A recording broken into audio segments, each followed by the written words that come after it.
Hello friends, welcome to my YouTube channel programming with logic. Friends, आज का हमारा topic है डेटा टाइप्स। पीएचपी में डेटा टाइप्स क्या होते हैं, आज हम लोग ये पढ़ेंगे। तो चलिए शुरू करते हैं। शुरू करने से पहले हम लोग क्या करेंगे, सबसे पहले अपना हर बार की तरह से सबलाइम टेक्स्ट को ओपन करते हैं। ओपन करने के बाद से एक फ़ाइल ओपन हो जाएगी, इसे हम सबसे पहले सेव कर लेते हैं। चलिए सेव करेंगे, कहाँ पे सेव करेंगे, सी में, जैम्प में, htdocs नामक फ़ोल्डर के अंदर हम चले जाएंगे यूट्यूब पे। यूट्यूब हमारा मिल गया। यहाँ पे हम क्या सेव करेंगे, डेटा टाइप्स डॉट php। ठीक है, डेटा टाइप्स डॉट php के नाम से हमने फ़ाइल को सेव कर दिया। अब हम लोग समझते हैं कि डेटा टाइप्स क्या होता है। Data types in php। ठीक है, तो फ्रेंड्स मैं आपको बता दूं कि आप php में प्रोग्रामिंग जब भी करते हैं तो जो भी काम आप कर रहे होते हैं, ठीक है, चाहे एडिशन, सब्ट्रैक्शन, कोई फंक्शन बना रहे हैं, कोई क्लास बना रहे हैं, कोई ऑब्जेक्ट बना रहे हैं, चाहे जो कुछ भी कर रहे हैं, वो सारा का सारा काम आप किसी न किसी डेटा टाइप पे कर रहे हैं। ठीक है, सिंस मतलब ये हुआ कि जो भी काम हम लोग करते हैं पीएचपी में, वो सारा का सारा किसी न किसी तरह के डेटा पे करते हैं। तो जो हमारा पीएचपी होता है वो मेनली 8 तरह के डेटा को सपोर्ट करता है। ठीक है, जो हमारा पीएचपी प्रोग्रामिंग लैंग्वेज है ये हमें 8 टाइप का डेटा टाइप सपोर्ट करता है। ठीक है, देखिए, integer, float, string, boolean, array, object, null, resource, ये टोटल 8 टाइप के डेटा टाइप को हमारा पीएचपी सपोर्ट करता है। ठीक है, डेटा टाइप क्या होता है, डेटा टाइप पे ही हम लोग सारा वर्क करते हैं। पीएचपी पे कोई भी प्रोग्रामिंग प्रोग्राम बना रहे होते हैं वो हम किसी न किसी टाइप के डेटा को यूज कर रहे होते हैं। तो चलिए हम लोग वन बाय वन एक एक डेटा टाइप को समझते हैं। तो सबसे पहले हम लोग लेते हैं इंटीजर। इंटीजर क्या होता है, चलिए देखते हैं। इंटीजर क्या होता है उसको समझने के लिए हम लोग एक एग्जांपल से समझते हैं। देखिए फ्रेंड्स, जो हमारा इंटीजर होता है वो हमारा न्यूमेरिक वैल्यू होता है। ठीक है, विदाउट माइनस और विदाउट डेसिमल। आपका कोई भी न्यूमेरिक वैल्यू जो कि डेसिमल में ना हो वो सारा का सारा क्या कहलाएगा, वो आपका इंटीजर कहलाएगा। ठीक है, जैसे मान लीजिए ये वैल्यू है, ये आपका क्या हो जाएगा, ये इंटीजर हो जाएगा।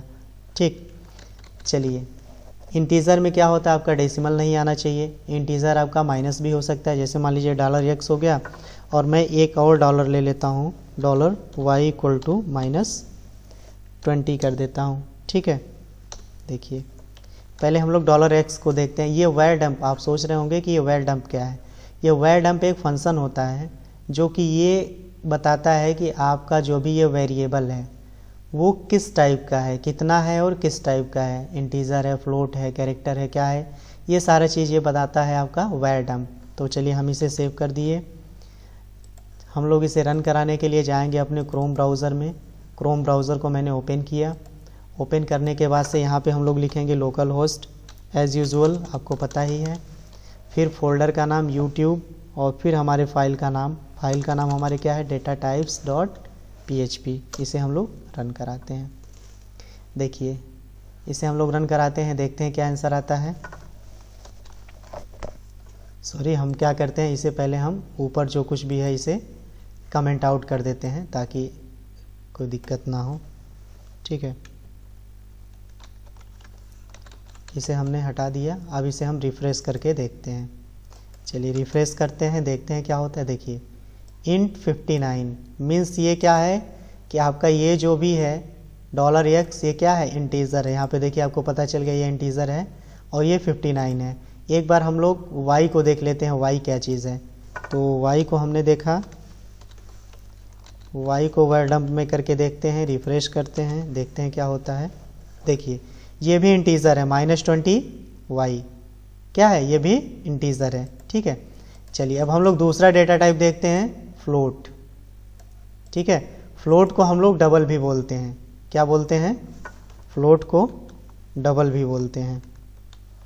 तो चलिए फ्लोट का एग्जांपल देखते हैं। फ्लोट क्या होता है, जो डेसिमल वैल्यू होती है, ठीक है, उसी को फ्लोट बोला जाता है। जो आपकी डेसिमल वैल्यू होती है 2.5, 7.5, 10.5, इन सारी चीज़ों को आप क्या बोलेंगे, इन सब को आप फ्लोट बोलेंगे।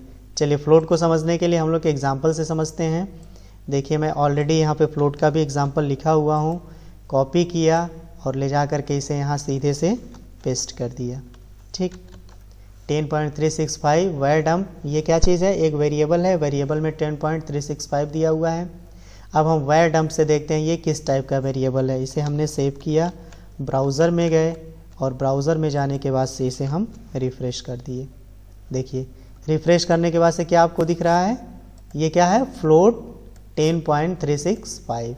ठीक है, तो जो डेसिमल वैल्यू होती है वो आपका क्या होता है, वो फ्लोट होता है। तीसरा क्या होता है, अभी तीसरा मैंने आपको बताया स्ट्रिंग। ठीक है, तो स्ट्रिंग क्या होता है फ्रेंड्स, स्ट्रिंग जो होता है वो ग्रुप ऑफ कैरेक्टर्स होता है। ठीक है, क्या होता है स्ट्रिंग। देखिए स्ट्रिंग क्या होता है, स्ट्रिंग आपका ग्रुप ऑफ कैरेक्टर्स होता है, कैरेक्टर्स का ग्रुप जो होता है वो आपका स्ट्रिंग कहलाता है। चलिए इसको एग्जांपल से समझते हैं। जो भी आपका स्ट्रिंग रहेगा उसे आप single quote, single inverted comma में या फिर डबल इन्वर्टेड कॉमा में लिख सकते हैं। चलिए हम लोग स्ट्रिंग को समझने के लिए अपना स्ट्रिंग वाला कोड कॉपी करते हैं और अपने कोड एडिटर पे आते हैं, यहाँ पे पेस्ट करते हैं। ठीक है, यहाँ पे मैंने दो वेरिएबल लिया है, $x programming with logic, $y programming with logic.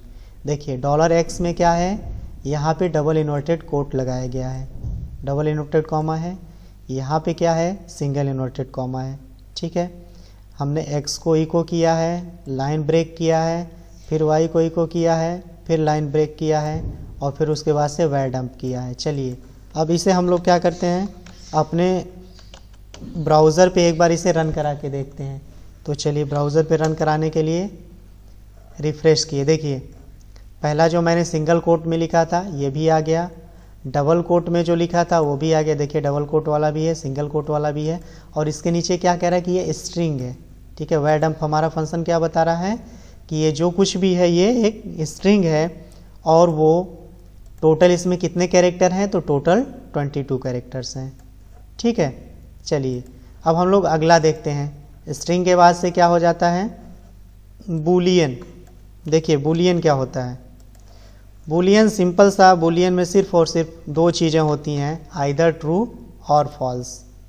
ठीक है फ्रेंड्स, बूलियन में या तो ट्रू होगा या तो फॉल्स होगा, बाकी कुछ नहीं होगा। ठीक है ना, जैसे कहीं कोई कंडीशन होती है, कोई कंडीशन ट्रू या फॉल्स होती है तो वहाँ पे हम बूलियन का यूज़ करते हैं। तो बूलियन में या तो आपका ट्रू होगा या तो फॉल्स होगा, वही आपका क्या कहलाएगा, बूलियन डेटा टाइप कहलाएगा। बूलियन के बाद से हम लोग देखते हैं अरे। अगला हम लोग का क्या है, अरे डेटा टाइप। चलिए अरे को हम लोग देखते हैं। अरे क्या होता है, in a single variable you can hold multiple data. ठीक है, आप मल्टीपल डेटा को एक सिंगल वेरिएबल में होल्ड कर सकते हैं विद द हेल्प ऑफ अरे। ठीक है, ये आपका अरे कहलाता है कि एक सिंगल से वेरिएबल में, एक सिंगल वेरिएबल में आप मल्टीपल डेटा को होल्ड करके रख सकते हैं, मल्टीपल डेटा इसमें स्टोर करके रख सकते हैं। चलिए इसका भी हम लोग एग्जांपल देखते हैं। वेरिएबल का भी हमने ऑलरेडी इसका फंक्शन, इसका प्रोग्राम बनाया हुआ है, अरे का प्रोग्राम है।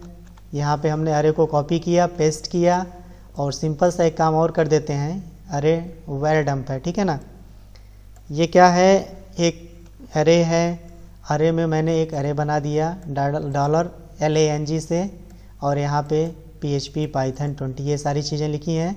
अब इसको हम लोग देखते हैं कि लैंग में क्या चीज़ है। तो इसे हम सेव करते हैं, ब्राउज़र पे जाते हैं, रिफ़्रेश कराते हैं। देखिए क्या होता है, देखिए ये क्या कह रहा है कि ये अरे है और इसमें 3 एलिमेंट हैं।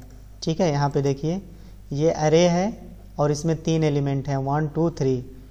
0 पे क्या है, देखिए 0 पे जो है वो है PHP और इसमें 3 कैरेक्टर हैं। देखिए 1 पोजीशन पे क्या है, स्ट्रिंग है और इसमें भी क्या है, 6 कैरेक्टर हैं, 1 2 3 4 5 6। और 2 पोजीशन पे जो है, सेकेंड पोजीशन पे वो इंटीजर है और वो इंटीजर वैल्यू कितनी है, 20। ठीक है, तो इस तरह से हमारा क्या हो गया, इस तरह से हमारा अरे डाटा टाइप हो गया। अब अरे डाटा टाइप के बाद से क्या आपका बचता है, अरे के बाद से ऑब्जेक्ट बनता है। ठीक है, अब ऑब्जेक्ट क्या होता है, जब आप लोग PHP ऊप्स की प्रोग्रामिंग पढ़ेंगे, ठीक है, जब आपका ये कोर कंप्लीट हो जाएगा, एडवांस कंप्लीट हो जाएगा, इसके बाद जब हम लोग ऊप्स पढ़ेंगे तो ऊप्स में कॉन्सेप्ट आएगा क्लास और ऑब्जेक्ट की, ठीक है। तो उस टाइम हम लोग देखेंगे कि क्लास कैसे बनता है, ऑब्जेक्ट कैसे बनता है। अभी बस एक एग्जांपल से समझते हैं कि क्लास और ऑब्जेक्ट क्या होता है, ठीक है। देखिए मैंने इसका भी एक प्रोग्राम बनाया हुआ है ऑलरेडी, इसको मैं कॉपी करूँगा और ले जाके अपने कोड एडिटर पे पेस्ट कर दूँगा, ठीक। मैंने एक क्लास बनाया हुआ है प्रोग्रामिंग नाम से, ठीक। क्लास के अंदर एक प्रॉपर्टी बनाई हुई है, जो ये फंक्शन आपको दिख रहा है इसे प्रॉपर्टी बोलते हैं, ठीक है। सॉरी, प्रॉपर्टी नहीं, मेथड बोलते हैं, ठीक है ना। जो ये सामने मेथड दिखा हुआ है फंक्शन नेम, ठीक है ना, पब्लिक फंक्शन नेम, इसी नेम को आप बोलते हैं मेथड, ठीक है। क्लास के अंदर मैंने मेथड बनाया हुआ है। कभी भी क्लास के अंदर जो भी मेथड होता है या फिर प्रॉपर्टी होती है, उसे कॉल करने के लिए हमेशा हमें एक ऑब्जेक्ट बनाने की ज़रूरत पड़ती है। तो यहाँ पे देखिए एक ऑब्जेक्ट बनाया गया है क्लास का। हमेशा ऑब्जेक्ट ऐसे बनाते हैं। ऑब्जेक्ट बनाने के बाद से देखिए यहाँ पे हमने फंक्शन बना दिया, नेम की वैल्यू नहीं दी हुई है। नेम की वैल्यू हम लोग कहाँ पे दे रहे हैं, ऑब्जेक्ट में दे रहे हैं। और उसके बाद से देखते हैं इसका आउटपुट क्या आता है। तो हम लोग ब्राउज़र पे जाएंगे और इसे रिफ्रेश करेंगे। देखिए इसका आउटपुट क्या आ गया friends, my name is programming with logic. यहाँ पे फंक्शन क्या बना हुआ है, सिंपल माई नेम इज़, ठीक है। तो ये हो गया आपका ऑब्जेक्ट। इसे भी आपका क्या करता है, इसे भी हमारा PHP जो है सपोर्ट करता है, किसे, ऑब्जेक्ट डेटा टाइप को। अगला जो हमारा डेटा टाइप है वो कौन सा है, वो हमारा अगला डेटा टाइप जो है नल। चलिए नल को देखते हैं। PHP में नल डेटा टाइप को भी सपोर्ट करता है। नल डेटा टाइप क्या होता है, नल डेटा टाइप में सपोज करिए आपके पास कोई वेरिएबल है। चलिए पहले इसको हम एग्जांपल से समझाते हैं आपको, शायद आप समझने की कोशिश करें, आपको समझ में आ जाए, ठीक है। नल क्या होता है, सपोज करिए हम लोगों ने कोई डेटा टाइप ऑलरेडी कोई वेरिएबल में कोई वैल्यू जो है हमने असाइन की हुई है। मान लीजिए एक वेरिएबल $x है, इसमें मैंने वैल्यू असाइन की हुई कि $x की वैल्यू ये है, हेलो वर्ल्ड है, ठीक। फिर बाद में मैंने ये कह दिया कि नहीं, अभी जो वेरिएबल $x है उसको नल कर दो, ठीक। तो क्या होता है, वो वैल्यू आपकी नल हो जाती है, ठीक है ना। अभी क्या है, $x में मैंने नल कर दिया, तो अभी $x की वैल्यू नल हो गई। चलिए इसको भी हम लोग प्रोग्राम को रन करा के देखते हैं इसका क्या आउटपुट आता है। यहाँ पे गए हम लोग, इसे रिफ्रेश कराए, देखिए ये नल है, ठीक है ना। सिंपल सा क्या हो गया, $x क्या हो गया आपका नल, ठीक। तो ये हमारा कौन सा नंबर का था, ये हमारा 7वां नंबर का था डेटा टाइप। 7वां नंबर का डेटा टाइप था नल। और अगला जो हमारा लास्ट डेटा टाइप है फ्रेंड्स, वो होता है रिसोर्स, ठीक है। रिसोर्स क्या होता है, रिसोर्स ये स्पेशल डेटा टाइप है। ये जो है हाई लेवल का आपका डेटा टाइप है। ये एक्चुअली जो डेटा टाइप होता है वो कह सकते हैं कि ये data type not an actual data type, ये वास्तव में कोई डेटा टाइप नहीं है। ये क्या करता है, रेफरेंस को स्टोर करता है, ठीक है। जो हमारे रिसोर्स होता है वो एक रेफरेंस को स्टोर करता है, ठीक है। रेफरेंस क्या होता है, ये हम लोग आगे के क्लास में, आगे के जब भी वीडियो आएगा तो उसमें हम लोग देखेंगे। तो आज हम लोगों ने देखा कि डेटा टाइप क्या होता है, डेटा टाइप कितने होते हैं, विथ एग्जाम्पल के साथ हम लोगों ने देखा कि डेटा टाइप कैसे वर्क करता है, ठीक है। एक बार आपको फिर से बता दूं, PHP में 8 तरह के डेटा टाइप होते हैं, integer, float, string, boolean, array, object, null और रिसोर्स। तो आई होप फ्रेंड्स आपको ये वीडियो अच्छा लगा होगा। अगर आपको ये वीडियो अच्छा लगे तो प्लीज़ मेरे वीडियो को लाइक, शेयर और सब्सक्राइब ज़रूर करें। Thanks for watching, keep watching, thank you very much.